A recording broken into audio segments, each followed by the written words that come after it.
So I was ready to send out my newsletter yesterday. Got it all ready to go. About to hit the send button, and I realized something didn't sit right with me. And what it was I was thinking a lot about what happened to Jimmy Kimmel. And as a comedian, an improv comedian, a stand-up comedian, I've got shows, every week.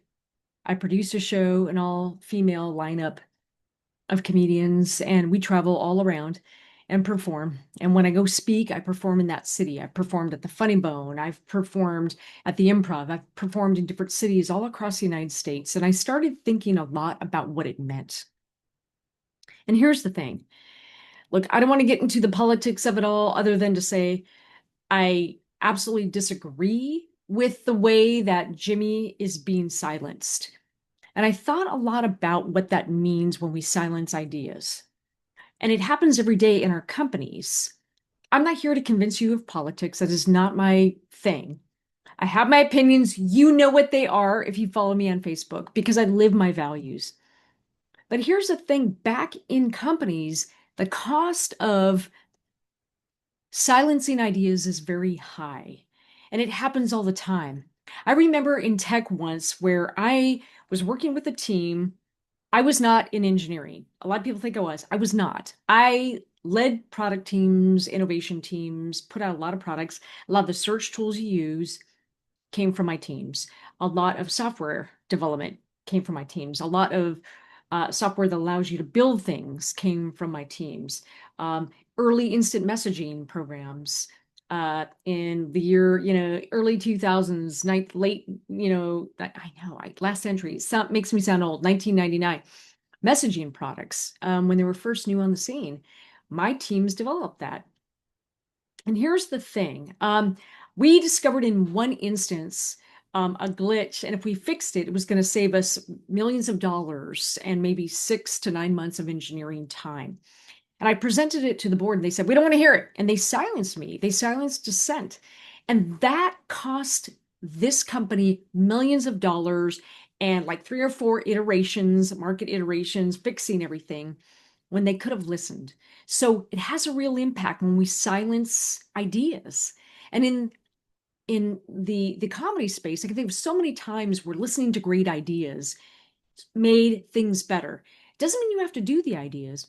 I was in a writer's room at Second City in LA before they closed it years ago. Hollywood Boulevard, you could hit IO, Improv Olympic, you could hit UCB on Franklin Street, and you could go to Second City and do sketch writing. So I was in a writer's room and I had written a sketch about women and what happens in the women's restroom. And, I was inspired by just a lot of things. Like, what if it was a portal to this other world? And in that writer's room, I was listening to other ideas and we were spitballing. I didn't have to use those ideas, but everyone got a chance to read my script and give me feedback. And have you thought about this? Have you thought about that? And I think, had I not heard everybody out in that room, my sketch would not have been the amazing musical John Mulaney-esque SNL number that it turned out to be. And it was incredible. It's one of my favorite sketches that I've ever written. And I actually was a writer in a local affiliate cable show called More on Life. More on Life, MORE. But we scratched it out and said Moron, MORON, More on Life. And it aired in the Bay Area. And I was so proud of that sketch. And I never would have made it this big, beautiful musical number, raucous, crazy, if I hadn't listened to all the ideas in the room. So there's something about listening to all ideas in the room. Doesn't mean you have to do all the things. Doesn't mean you have to ratify it. Doesn't mean you have to make sure you put a ring on the finger of every idea. That's not it. But in true improv and sketch and stand-up style, if we hear the ideas in a room, maybe one of those ideas will be the game-changing idea. And if you silence ideas through fear and censorship, you shut that down and you may be missing the game-changing idea for your business. You don't want to do that. It's scary to me. Not to mention that comics, their whole thing is about saying, look, the emperor has no clothes. Sometimes the emperor doesn't have any clothes. There are three things you can do. There's many things you can do. I'm going to keep it to three things. Three things you can do. All right. The first thing you need to do is permission. Live it as a leader. Live it.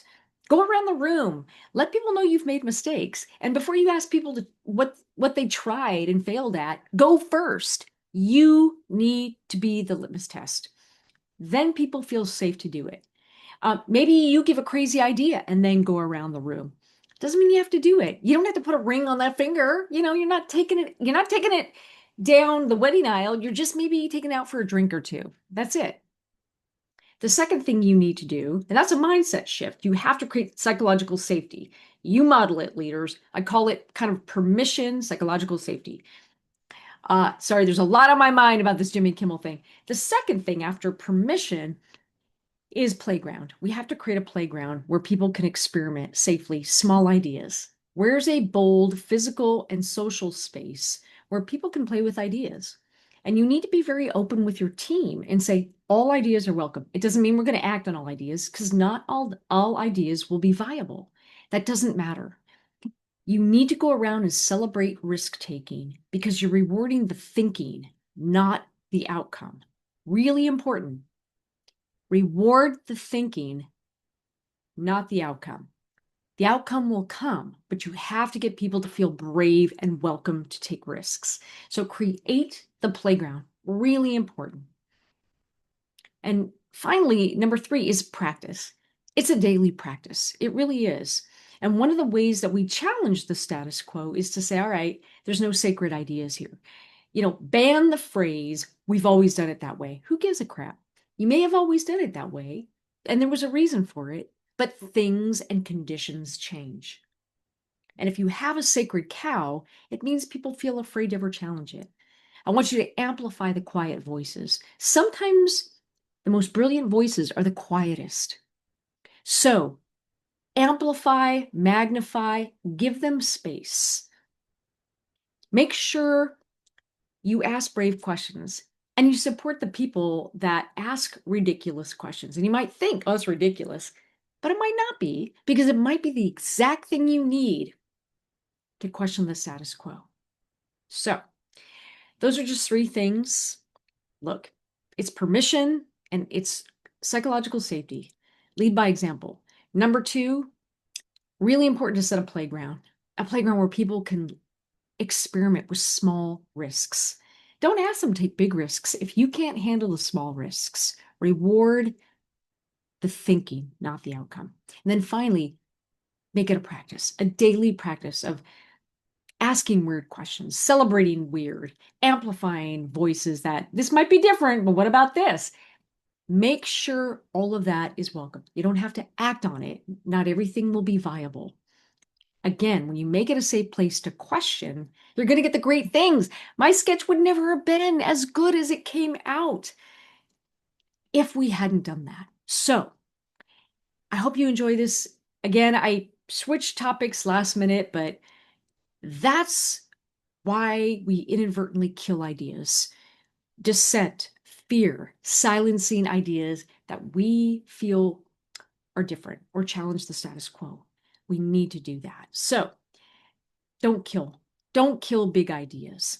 And I think the lessons of this of the silencing of Jimmy Kimmel affect us all, because this stuff happens every day, even when we don't think about it in corporate America, in our daily lives. So with that, as a comedian, of course, I support Jimmy Kimmel. I'm not telling you what your politics are, friends, but I am saying that is this what we truly want?